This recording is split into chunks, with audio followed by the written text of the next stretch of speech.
Welcome to Live, Let, Thrive, a podcast about the Airbnb life, the share economy, and everything in between. Here are your hosts, Myka and Steve. Hello, hello, hello. And welcome back to another exciting episode of Live, Let, Thrive. What is up, Myka, man? It is up. Everything is up. This beautiful Monday evening. I'm sorry. See, I don't even know it's Monday from Friday. What's going on? Is a beautiful up? Monday That's evening, good. man. It's good that it still gets up. We're gonna have some fun today, man. Myka, how you been? You been doing good in your real estate short-term rental journey?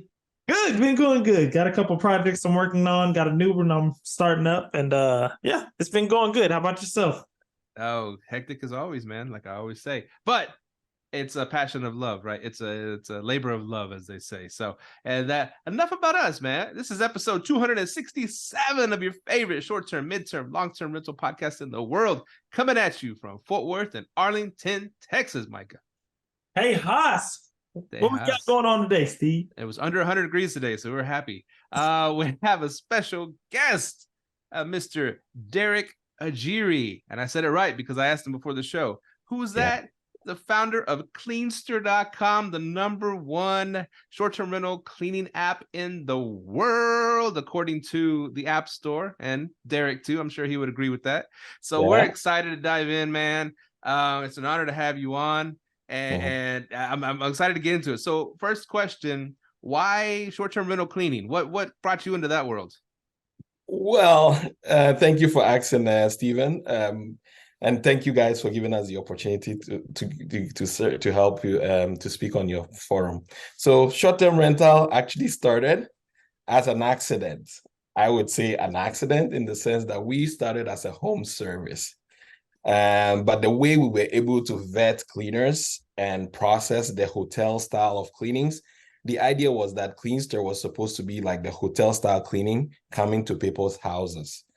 And then what we realized is we had our first big client after our 500 booking. And the client came and said, you guys are doing an amazing job. Your vetting process is spot on. Your references are spot on. And your ability to execute and make sure the cleaner shows up is also spot on. Why don't you enter the short-term rental space? So he gave us all his 25 units right away.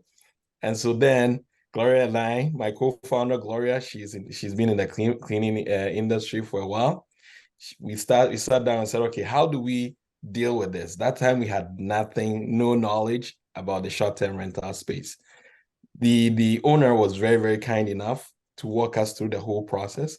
We were even forced to get our own property management property in Montreal. That's when we started. And so we had our own, and we also started managing the client's own. The app was built, but it was so scrappy, and everything that we were doing was like, okay, we're not going to spend a dime on this project until we figure it out. So Gloria and I sat down. We looked at the process. We looked at the volume of bookings. And so then we realized that, okay, these are the things that people pay attention to. Well, these are the things that cleaners pay attention to. We had to literally have cleaners who knew how to do short-term rentals. We didn't make profit on any of the service that we offered for the first 9 months, just to understand the market. So that was when we built, alongside with our CTO, our tool, we built Cleanster. So we ask the client, what do you want on the platform? They tell us what they want. We see how they are using the platform, and then we built it in. And the same thing for the cleaners. We started getting the cleaners understanding the process and the communication they gave us. Some cleaners even went a step further by helping us document things that they needed to do on their side. So we actually used that to build the foundation of Cleanster. So again, it's by accident. We started off, and after that, we took another unit. We nailed it. We kept doing that, and COVID happened. So we had to pivot into the US. Technically, we were supposed to actually launch after 3 years in US, but because COVID happened, we had to jump ship into US, and then we started racking up cleaning teams to start off. So that's how Cleanster came about. Yeah. That's a great origin story right there, man. Thank you. There's so many different directions. You want to jump in, Micah, before I ask one of my 1,000 questions I wrote down? No, I was thinking, he said you guys pivoted during COVID. You know, it's actually funny that COVID forced you to jump ship and keep your business alive by going to another country. I love how you guys did that, man. It's gonna, what I think Steve says it all the time. It's either gonna, I don't know, it's the pandemic either make you or break you, man. Because you guys made you guys. Hey, let's go get it. I love it. It's either you survive or you die. So we had to go the way of survival. So US and Dallas was the only open city that we loved to start off with. And one of our investors was actually in Dallas. The other was in Austin. But we figured Dallas would be the best choice because that investor in Dallas had properties there already. So he gave us the opportunity. And so, we came in, we partnered with some huge players in Dallas, and then we started racking up cleaners. And that was when we noticed that the business actually works more in the US than in Canada. Yeah. Really? One thing that stood, oh, go ahead. No, go ahead, Steve. So one thing that stood out to me, man, well, it was something powerful you said. You said for 9 months you didn't make a penny off this thing because you wanted to learn how it works, and so you sacrificed money for knowledge. Now a lot of people won't do that, you know. A lot of people, maybe me included, maybe me and Micah, we're like, we need that money. Show me the money. But to sacrifice for 1 month, that's asking something. But 9 months, just to gain all that knowledge, I'm starting to see the power in that to myself and my own business, because I will take on a property that might not, be, the best income producing property, but I see potential there and I see something that could lead us to something bigger. So I'll take on something knowing that I probably won't make the most amount, but I'm going to learn a whole buttload. So that was really powerful. Why were you so patient and able to sacrifice money for knowledge? Yeah, so the reason why we did that was Gloria understood the cleaning space. I understood the property management space, but I didn't really understand it well. I mean, sometimes you need people who have the knowledge. And this guy that gave us the opportunity gave us 25 units. How did he start from 1 to 25? And so that is when we said, listen, we're just going to be a pass-through cost. We're not going to, anything that the cleaner you pay directly to the cleaner. We're just going to assess it, inspect the unit, see how things are being done in the management of your units. And so Gloria and I mean, we started off, and when we started, we actually even went further off to clean ourselves. And everybody in the founding team cleaned in Cleanster. Mm-hmm. So we understood that and we learned a lot from him. So then we said, okay, this is a lucrative business. Let's have our own. So then we started having our own as well. So it's very good to have, when you're starting a business, you have to first understand if you're spending money that is going to give you a return on investment. In our case, 9 months seems to be longer, but that was when we actually built the product gradually whilst we were learning. So it was a cost to us, but a real good investment for all 3 of the team members that started with it. Yeah. Okay. I'll go ahead. No, your turn. I was going to ask, so Cleanster, because I'm on the website. So basically, how does it work? Like, it's an app. So how does it work? Like, would Turnover B&B be one of your competitors? They are the number one competitor on Cleanster's radar. Okay. But the differentiator between us and Turnover B&B is that Turnover B&B tends to give the constraint on the supply side and let them do work on bidding task, while we negotiate both demand and supply and give them a price that both parties enjoy. And if you get the price, it doesn't change. It stays the exact same thing. So the same way for the cleaners, they've seen the price that they want, they accept it, and then the connection happens. That's the main difference between us and Turnover B&B. The other differentiator is Turnover B&B mixes SaaS model with marketplaces, but we separate the SaaS model and the marketplace. We started off as a marketplace, and so we're very strong at the marketplace. Turno started off at SaaS model, and so they have more strength in that.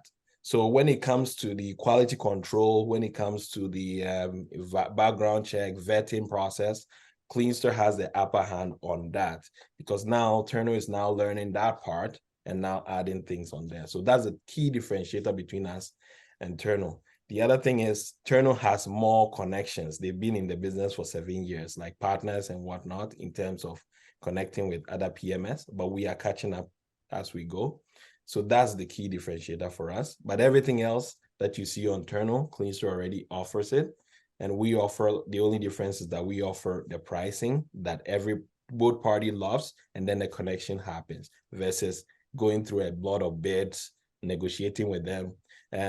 Some interviews, cleaners are great.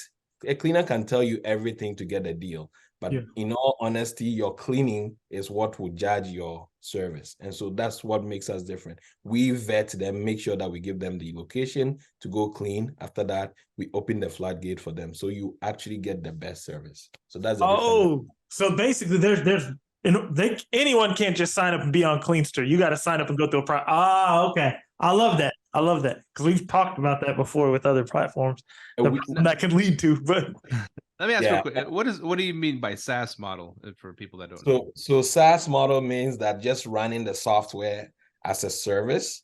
And so you want to just run it whilst others charge, like for example, we charge $6.99 per unit, and Turner charges $8 per unit. So it's basically the software management. And we've seen that clients love what we built because it requires, it actually has the quality control features they are looking for. The first thing is your cleaner usually comes to your property every time. So they have photos of the past jobs. The other parties that the competitor doesn't allow you to the competitor allows you to upload any photo, while we allow you to upload photos that are 12 hours old. We have a technology that reads your photos and capture it, so your cleaner cannot upload any photos in the past. And so everything that you're getting from us is quality, and we allow you to upload up to 100 photos in one time. You don't have to upload 7 at a time. So those are the things that helps the cleaner. We've made it easier for the cleaner side. Jobber actually put us as part of the company that actually has done cleaning very well. So cleaners love our service. So if you go into our cleaners review, you see we have 1,500 cleaners reviewing our app store on the Cleanster Pro app, and you'll be able to see that we do it better than the competitor. Yeah. Wow. Yeah. What about do y'all allow video at all, or just pictures right now? Videos, we allow video. Okay, so maybe I have to talk a little bit about that. We allow videos. We allow photos. You can send audio message like your WhatsApp. You can actually translate. When you send your checklist in English and the cleaner speaks Spanish or any other language, they just hit the translation button and every single thing on your checklist auto translates. Nice. In your notes, when you go into your notes, save notes and everything, the cleaner just hit the translation. It translates everything. And now we just launched something called Cleanster Bots. We've done this for a long time. So we actually built a robot that actually walks the cleaner through things that usually they miss. So in the messaging, you have Cleanster Bots in there that will message them of the property information, cleaning process, what you're required to be done, and whatnot. So it alleviates you from even messaging the cleaners back and forth. Yeah. One thing, because we could go, we have so many questions about cleaning, because that's like the number one thing in our business, the most frustrating part, the thing we need to get the most right, because people come to a place, they want it spotless, right? So many questions to ask about that. One of the questions that stands out is okay, for example, Turnover B&B. We're on Turnover B&B. We've been using it forever because that's like that's been around forever, right? And so here's what always funny to me about Turnover B&B. A cleaner will show up and clean whenever they show up and clean, whatever, and they get the cleaning done. And then they can actually go to the app and say, so-and-so, Maria, started cleaning. And then like 1 second later, Maria finished cleaning. They could do that. And it allows them to do that. I'm like, okay, wait a minute. I don't know when they arrived, unless you're, having your people look at the cameras and I don't know when they left, but I just know that they could, in the same like 1 second, they could go, I started cleaning, I finished cleaning, and then that gives them the payout, right? You know what I'm saying? Yeah. So that's a weird thing. I don't know if your app is the same way, and I know you're No. gonna say it ain't. That's good.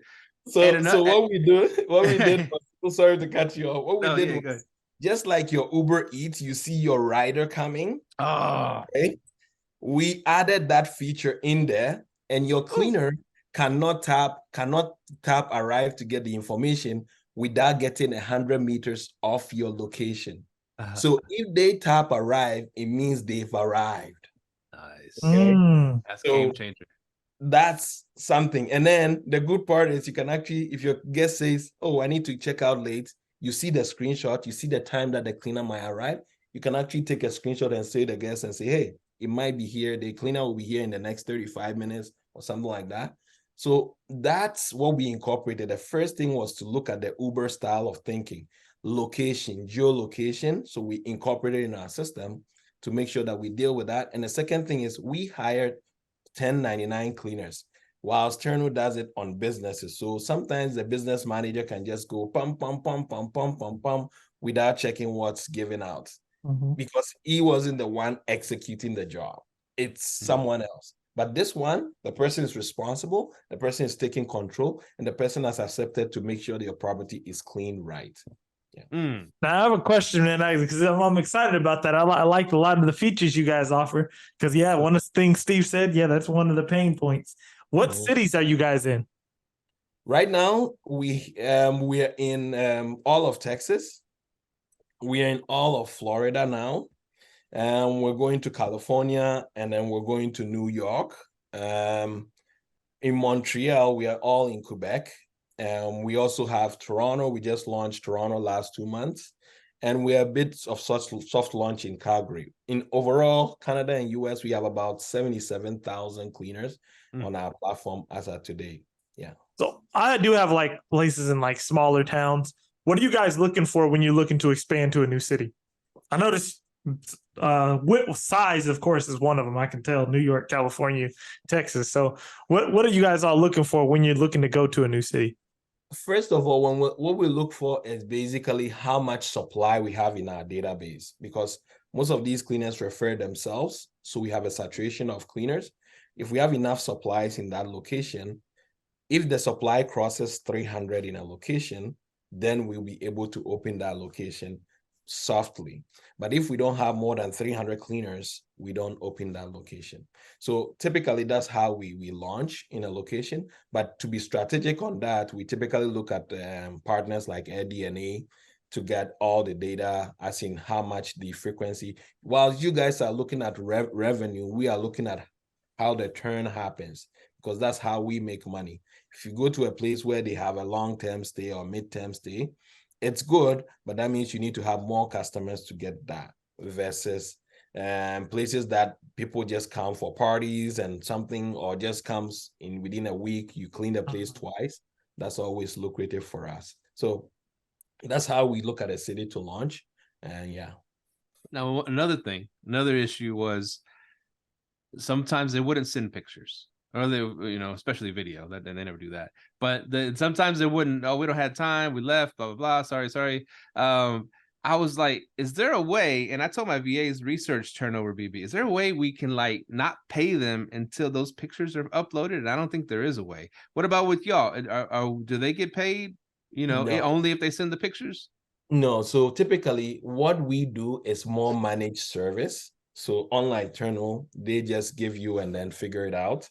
We give you a managed service. If the cleaner that comes to your property uploads the photos and they are leaving and they try to close the job, and you said you need a photo required, they cannot close the job. And when they close the job and they put in those finger crossing the image and just uploading anything else, our team at the back office would flag it, have someone else come and inspect it, and make sure it's done right. Nice. So this is how we check it. And so when it comes to quality, we really zoning in. We prefer quality over quantity.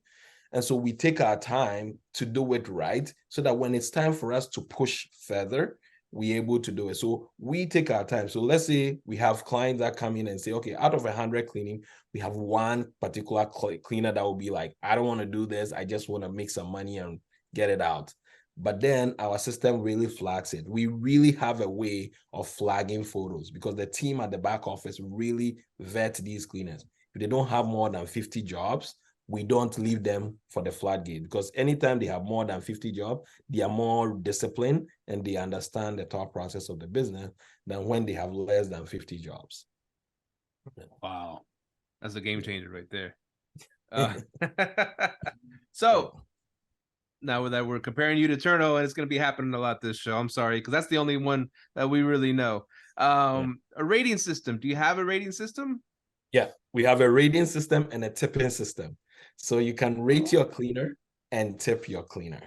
If they are good, when you rate them as your favorite, they become your primary cleaner. So every single time you use them, we give you that, and you can actually put your primary and backup up to 100 primary and backup cleaners. Yeah. Wow. Yeah. Damn. Somebody gonna clean. Now do us hosts get rated too, like in the Uber? Hey, this guy don't tip, man. What's up with that? Exactly. So hosts also get rated. But what we do is, after both parties is done, we do send an anonymous message for both parties and tell us how we did, okay, as a platform on their own. So the cleaners will come and tell us what they went through, and the client will come and tell us. So this is what helps us build the educational process. So some client will say, okay, why am I not getting this particular cleaner? I love that cleaner. But then we'll sit down and review everything and say the cleaner might not be available. It might not be true that the cleaner is not available. Maybe the cleaner was uncomfortable at the first time of the property. So the cleaner has already told us, and that's where we gather enough information. So all the other information is all confidential on both parties. We just make sure that both parties are happy. And so if your service was not done right, we either refund you full, or we come and re-clean it for you, or we come in and make sure that the quality is done right at the beginning. And so on the cleaner side too, we pay them every night. The reason why Cleanster is powerful is that we don't hold their money for 7 days. We pay them every night. We build the system in there. 9 p.m. Eastern time, they get their money. Yeah. I love that, because there are some good cleaners out there, but they want that Zelle money, man. They want that hit. Yeah, that's like the what is it? The DoorDash model. That's the true app model. I love that. Okay. And then one more thing. Go ahead. We allow cleaners, when you pay cleaners expenses, like let's say you want them to buy toilet paper and whatnot, we have an expense button for you to actually pay cleaners for the expense. Oh my God. See, that's one thing that we've been pulling our hair out about, because you can't do that Turno. Sorry, we're bashing Turno. We love you guys because, you got us all started. But I'm like, we're over here paying cleaners outside of the app, which makes everything just a freaking mess when it comes to accounting. And you're sending it through, send it to me Zelle, send it to me Cash App, send it to me God, it's such a headache. But I was like, there's no way to just pay him through Turno. No, there's no way. So I guess another one more thing to add on. If your cleaner gets to the unit and you usually pay them, you pay them $80. And let's say the cleaner going there and there's a party and you want extra time, you're not going to create another booking. You can actually add hours on the platform. You can add and take out hours as you want. So you can just have everything. And after that, you can share the link with Airbnb or booking.com. If you have a report on that, they look at the photo with the stamp and everything, and they will be able to. Yeah. So that we really thought through the whole process of actually people doing this. So that's the difference between us. We took our time to understand the market in both angles. Yeah. I love that so much. I love that. That's dope. I'm loving that. Now you mentioned hourly, and is it possible to pay cleaners hourly through your app? Yes, it's possible. Myka wants the hourly, man. He always talks about that. Hourly, people usually come and say, I want to do a fixed project, but I always say fixed is not really good. Hourly is more better, in my opinion, because typically you give the cleaner a timestamp to finish something on time. Sometimes they want to speed up things and do it right, but they also know if they go over, they can come to you to have some conversation. Because some cleaner will just leave your property. Like if you've had a problem with them, you just come in and say, okay, there was a party here and you have a check-in coming at 4 p.m. The cleaner will look at you and say, listen, I'm leaving because this is not a 2-hour job. And so how do you solve that problem? So that's why we put that system in where you can add time, add expenses, make sure the cleaner is happy. Because if the cleaner is happy, your business grows better. You don't think about the cost when the cleaner is happy. Yeah. Man, I love that. Love that too. And what kind of percentage do you take from the cleaners? We take 20%. Oh, So, seems high. It sounds high. Yeah. So we take 20%. The reason being that we eat the background check. So the other parties don't take the background check, and we have to do it every year. We have to eat that. And we also pay out without charging the cleaner. So the cleaner, every time we charge, we take that $2 and pay because of the instant pay. We eat all those costs. So technically, it brings it down for us to charge about 12%, which is the actual amount that we are making. So the reason why we're charging high is because to make sure this is facilitated better. Yeah. And why are they cool with that when turnovers is a lot lower? The first thing is, one, they get paid on time. Two, their rate also increases. So it's not just going to be 12%. So we've had cleaners, if you cross 100 jobs, you get $1 added on per hour. The client doesn't get any increase. So at some point, we will be charging 5%. So based on your performance, you are able to make more money and we get less commission. So it's just what we've done is basically build a trust within the system so that when someone comes and they have 500 bookings under their belt, it tells you that we've already paid them $4 extra. So when you do that $4, it even brings our rate so down to almost 6-7%. So eventually the idea here is to charge just about 5%. That's the whole thing here. But when someone comes in the first time, the risk level is very high and you might end up refunding people. You might insurance also. We cover the cleaners. All the cleaners don't pay insurance on our platform. They don't have to do any other insurance. We cover them with insurance. We have intact insurance that covers them with accident and death insurance. And we also have our insurance, that Liberty insurance, that also covers the owners on the property of up to $2 million. So we are paying for all of these.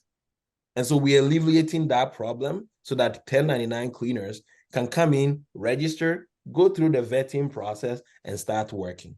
So that's the difference between us and Turner. Turner, on the other hand, will just allow you to pay $15, ask you to bring in, get your certification by doing something and paying something. These cleaners are suffering already. Some people just want money and they have a good work to do. So why give them so much cost to actually get there? Yeah.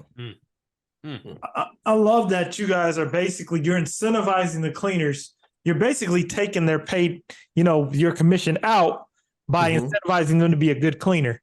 Exactly. I love that because, other platforms, they do, you have to kind of rate them, and then, people's rating scales are different, and it just kind of turns into a mess instead of you guys kind of controlling, like, this is a good one, this is a good one. I love that. And so, by the way, people in Dallas, sign up for Cleanster if you're a cleaner. That sounds like a good plug. I think Dallas, we have 1,250 cleaners so far in Dallas alone. The reason being, when we launched, we started off very well and they loved it. And they liked the fact that they're able to take their own time. And one thing is that whenever you pay your cleaner's expense to do something, some of them will come to us privately and say, we don't have the money. So they text us. We have a hotline that cleaners text us. And then we pre-fund the money for them to actually buy your expense for you. Wow. So no awkward conversations at all. So we really, really are the true when it comes to marketplace. So yeah.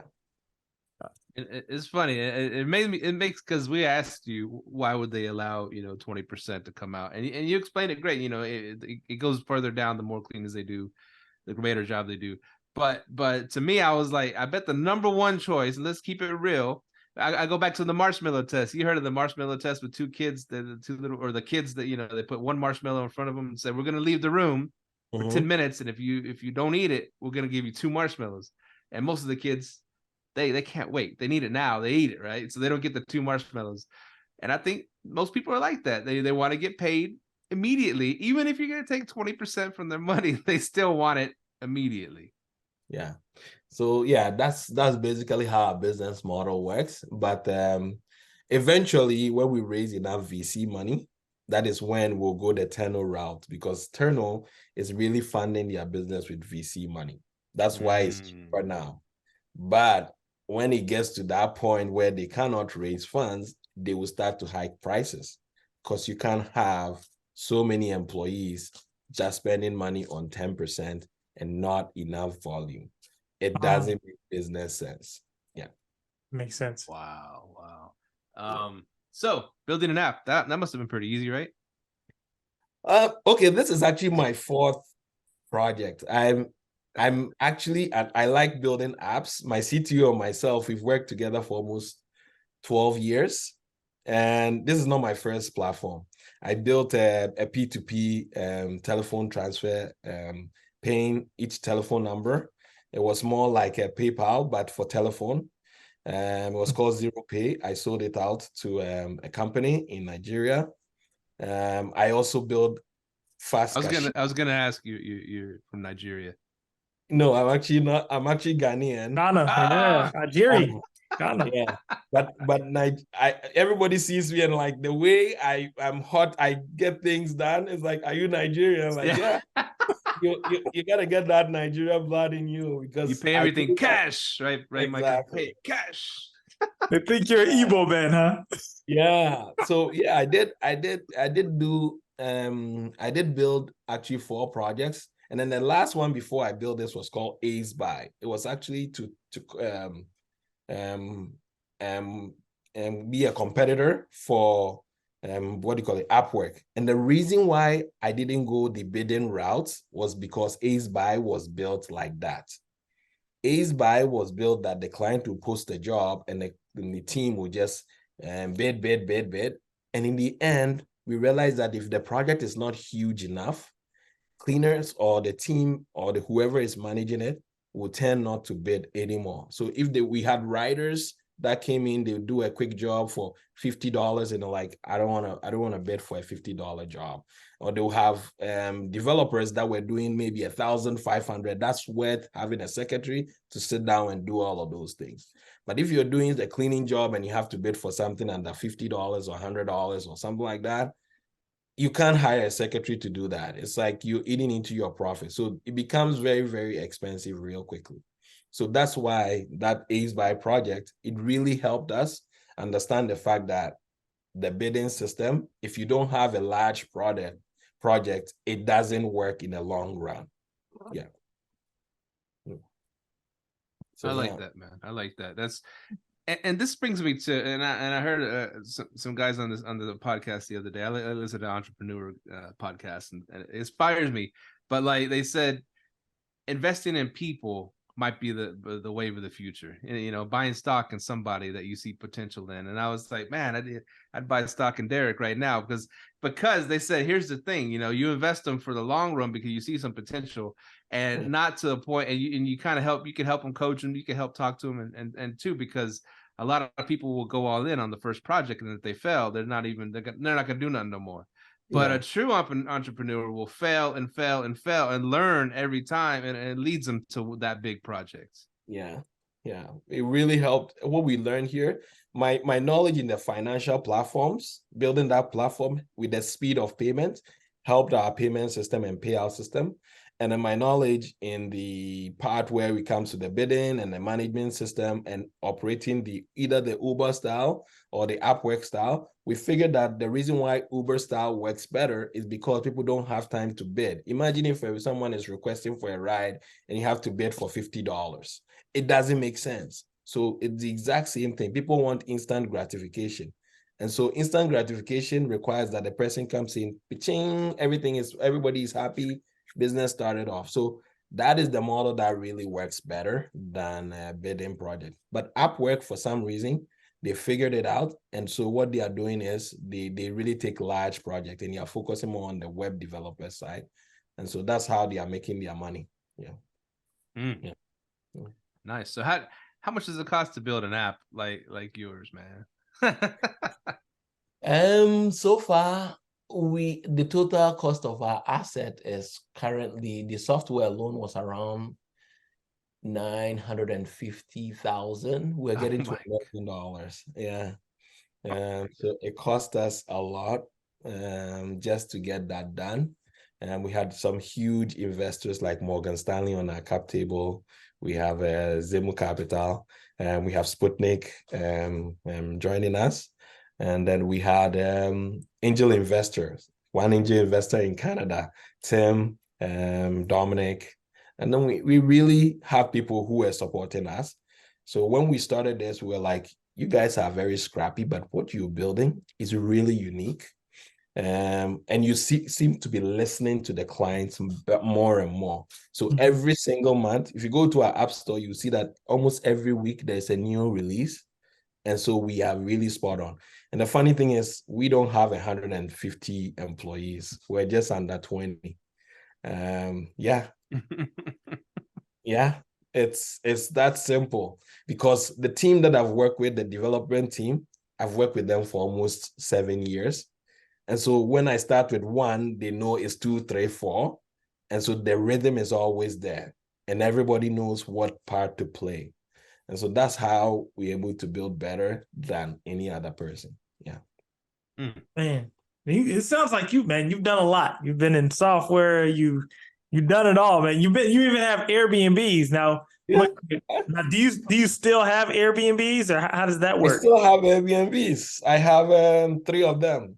1 I own, the 2 I do arbitrage. But yeah. Okay. And then, like, are those all managed through Cleanster? Yeah, automatically. The funny thing is, I don't do any. When I connected my PMS and I put the property information and I set everything for success, all that I used to do was when a guest complains that, okay, this was not done right, then I add it to my checklist and request for photo. This was not done right, I add it to my checklist and I request for photo. That was it. And then after a while, the only thing I asked for in my auto, I added in the Cleanster bar. That's why I actually introduced the Cleanster bar. I asked, do you check for supplies and make sure that we have enough supplies? And then we added in the bot, is the place smelling good? Is the place is the laundry in the laundry machine empty? We've added a few things that really resonate with property managers. Is the door locked? Did the TV turn on? Did this do this?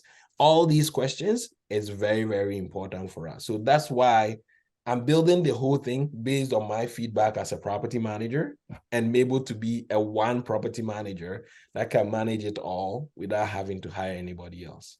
Yeah. I love that. That's why it's easier for you to listen to your clients, because you have the same pain points. So you're staying close to the fire. I love that. Okay. So this Cleanster bot, because I'm loving this, because it sounds a little bit like AI. Is that kind of how it works? No, we actually built it with if and what. Okay. So that's what we built it with. The reason being that we tried to use ChatGTP, but what was happening was with their if and but, it usually goes into our app with the data and also goes outside the world and bring outside data in there. And so we didn't have control over that.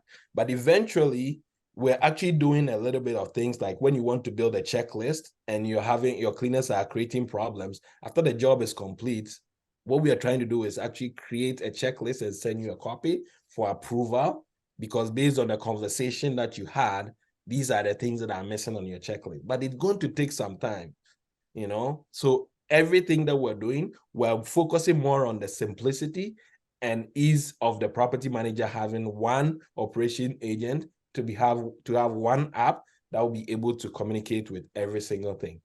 So that is what we're doing right now. And it's challenging because it's a very large machine learning, and to bring them into the zone of actually property management, especially in operations, you got to do a lot. Yeah. Why don't you create your own PMS? No, it's too much for me. I think the PMS market it's amazing, but it's too much for me. I can't get into it. Plus, I have some good people who are already doing the PMS. So I don't want to. Who do you use? Who do you use? I can't say. You can't say who your PMP or PMS, whatever. I he say, thinks but that I in do development, have. right? No, I do have Okay. one that I'm working with. But I can't say because it might hurt others, you know. Oh, okay. Off the air, we'll ask you. Yeah, out there. Yeah. I'm always looking for a good one, man. I'm always looking for a good one. PMS systems that I've seen is if you have a PMS system that does it all, it's good, but it's also a disadvantage. They have to specialize. And that's where I see the value. If you're a PMS system and you do it all, specialization is very required, in my opinion. Like communication has to be spot on because that's the main pain point because you're building a channel manager. That has to work. Everything else is an icing on the cake. Yeah. So I might ask a question. It's kind of rhetorical. Are you looking to partner with the PMP right now? Which one, PMS? Or PMS? Are you looking to partner with one? We are connected with we have all the PMS, including Airbnb. Really? Yeah. Okay. I didn't know that. I didn't know you guys were connected. We're connected with everything, all the PMS. We have Hospitable, we have Hostaway, we have Guesty, we have. Okay, that's why I don't want to say. Okay, got you. Okay. Yeah. Okay, good. Now I didn't know that, so I'm about to be looking for you guys. I'll be looking. Yeah, we connected before our competitor announced that they were connected with Airbnb. We were already connected on our side through our one of our partners in PMS. Yeah, so we already had the connection before they even announced theirs. Are you guys connected with Hostfully? Hostfully, yes. Okay, cool. Check you guys out. And he said Hospitable. I'm using Hospitable, so yes. And me and Mike can talk about it. You know, I use it. I kind of inherited it in my business, and it's so slow, man. It's so slow, and Micah mentions this growing pains because they were for messaging. They were built for messaging, and then they transitioned into being a full blown PMP or PMS, whatever you want to call it. Property management platform or software. And so with that comes the growing pains, and we have over 50 properties. So it's just slow, man. And then when you're working with VAs and in other countries, it's even slower for them. You know what I'm saying? Oh, wow. Yeah, I think most of these PMSs, if you are able, if you want me to connect you to Pierre, I know Pierre personally, I will be able to listen to your pain. Yes, please. So, yeah, if you have any concern, I would reach out to Pierre right away. He's a very, very nice guy. I typically don't like to choose any PMS because I know all of them. What do you call it? Hopefully, I know the founder. A very, very nice person. Margot, right? Yeah, Margot. Yeah, she's actually on my LinkedIn. We connected. Very, very nice lady. I like the vibes. Our co-founder and CEO is actually a lady. I'm supportive for women founders. So I really stand for that. So yeah, I do not encourage moving from one PMS to the other because all of them have their strengths and their weaknesses. If you find one that is working and makes your life easier, you just talk to the support team or give them your pain point. And if you have problems, just reach out to me. I'll be able to connect you to any of them. Yeah. Beautiful. Yeah. It's been a great show, man. I'm so happy you hopped on. And it's so cool. You created something because you were doing it yourself and you learned what it needed to be, you from the inside out. And that's pretty cool. Not somebody that's never, been in the business and decided to make an app, but you learned it by being hands-on, cleaning yourself, cleaning toilets, scrubbing things, man, and saying this is how, this is the way to build the app. And so I'll tell you a funny story. I'll tell you a funny story before we leave. I used to call myself Frank as an alias on the cleaner side. When we started, we didn't have a lot of cleaners, and the demand was getting so rough. Gloria was also called like Mamiya in the app. We actually did do some service. We went there. We actually cleaned ourselves. We actually did clean. And I think I learned something from Brian Chesky being the photographer in Airbnb. So I'm like, hey, screw it. There's even a video of me talking in the what do you call it, in the mirror, saying we're going to be $1 billion company. Affirmations. I love it. Yeah, it was like, I would not be doing this. My profession is actually an accountant. I'm an accountant by profession. But I'm mostly in the foundation accountant. You come to me and you're starting your business, I build a foundation. So yeah, that is what I loved. I did do a lot of service, but yeah, I went into this wholeheartedly with my co-founder. We're like, it's a do or die. Let's get it done and let's get it right, you know? Yeah. That reminds me. What you're willing to do in your business's valleys is how high that your business will peak. So if you're willing to do that and go in the valley when you guys are just starting, go clean, you guys will peak, you know. Steve, I had to pull him out of the bathroom though. He kept staying in there. I was like, man, you gotta quit cleaning the bathrooms, man. You gotta get it clean. I had to like drag him feet scratching. He wanted to keep cleaning that toilet.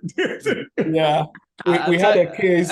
We had a big case where the client's toilet just flooded out, and they were like looking for cleaners, and no cleaner. Every cleaner that went there was declining. So I'm like, screw this. Let me put on some gloves. So I went there, aka Frank, and I made sure the place was cleaned. You know, wow. So it was more of a hustle. Yeah, I did a lot, and I learned a lot, and I'm still learning. And when we go to cities, sometimes I just want to do it. I'm intended to go in as a cleaner, and then my co-founder Gloria was like, "We've passed that level. Stop doing that, Derrick." It's funny you used to say that though. You gave yourself an alias, Frank. And I would, even after that, he pulled me away from Myka pulled me away from the toilets, man. Stop cleaning the toilets, bro.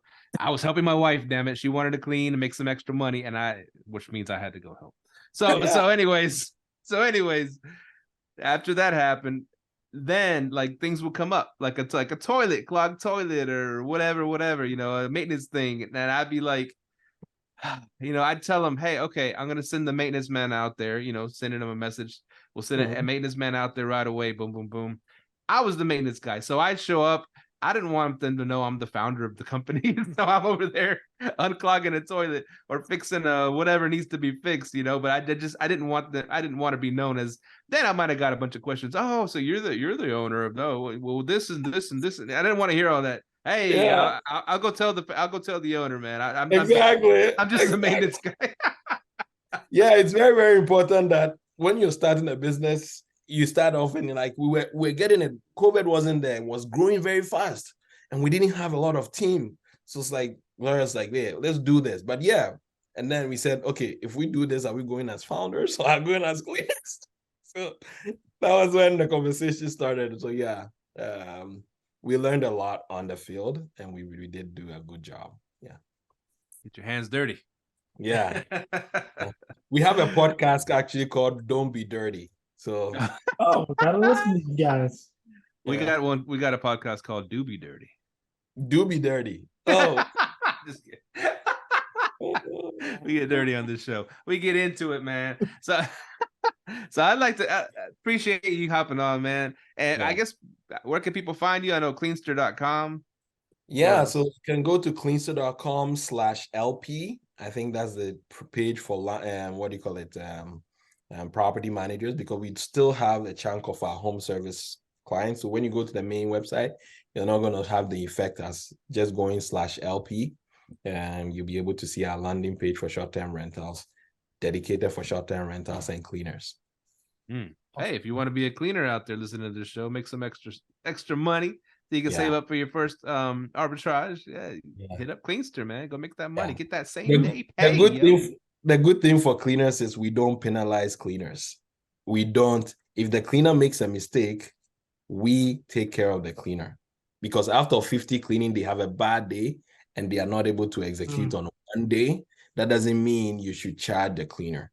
So this is why, again, it comes back to the commission. The peace of mind for the cleaners, knowing that they're going to get paid at the end of the night, and we making sure that your place is spotless. In case something happened and you're not happy, we pay for it. So the cleaners are not penalized on ourselves. So that's one of the things that really cleaners love about us. Yeah. I see, you know, I don't know, I get all these stories in my head, but like a cleaner, a lot of them, sometimes, you know, they bring their son along or their daughter to come, you know, teenage daughter to help them clean and stuff like that. And I could just picture that, man. Hey, mom, I want this, you know, hey, you want that? It's going to be 4 cleaners today. Let's go hit it. And you get the money. And in the night, you can get that thing. I mean, damn, that's powerful right there. Come on, let's go get that money. Yeah, it's and we've seen a lot of companies come to us and say, we love the way your platform is. Cleaning companies come to us and they want to use our platform. So we do have cleaning companies that reach out to us with multiple properties, mostly in California area. So we've had that experience that cleaning companies come to us and love the platform, but we've not had any problem when it comes to our quality control measures so far. Yeah. That's awesome, man. It's been an enlightening show about cleaning, man. Yeah. And it's the most important thing about Airbnb is you're getting it clean. Yeah, and I will definitely be reaching out. You should. Yeah, we again, we will hit you off very, very nicely. And the team actually works with you. So what we do is we do a lot of hand holding at the beginning. So when we set you up, we'll ask you, do you have a checklist? Do you want us to migrate it for you? Do you want everything to be done? We take care of you. You just have to just connect your PMS or anything or Airbnb directly. And then we will do the research. When the first 1 month, we connect you with our billing at Cleanster.com, which is the support team. They will help with the communication, see what is working, and then add on to your checklist. And after 1 month, we let you run yourself. Typically, clients stay with us for almost 12 months before they leave. And when they leave, it's either they've lost their unit or they are going into a different business or going to the hotel style business. Some of them would want to have owners. Some owners don't want to use 1099, especially when it's hotel. Yeah. Okay. Interesting. Well, cool, man. Thank you so much for hopping on, Derrick. And we look forward to talking to you again and talking to you off air. We want some more answers, man. We want answers. Thanks, Stephen and Mike. Yeah. Where can people find you in your app? Go to cleanster.com/LP or just cleanster.com and then click sign up. When you click sign up, the same thing that you're looking for, you get the same magic. We ask you, do you want to manage your cleaner or do you want to use Cleanster's cleaners? So then that's it. Intriguing. Thank y'all for watching. Thank y'all for listening. liveletthrive@gmail.com, liveletthrive.com, all that fun stuff. We will see you next week. Yeah. Follow us on Instagram, TikTok, Live Let Thrive, and we are out. Peace. Later. Thank you for tuning in to this week's episode of Live Let Thrive. Be sure to tune in next week for all the latest in the world of Airbnb and all that entails. Bye-bye.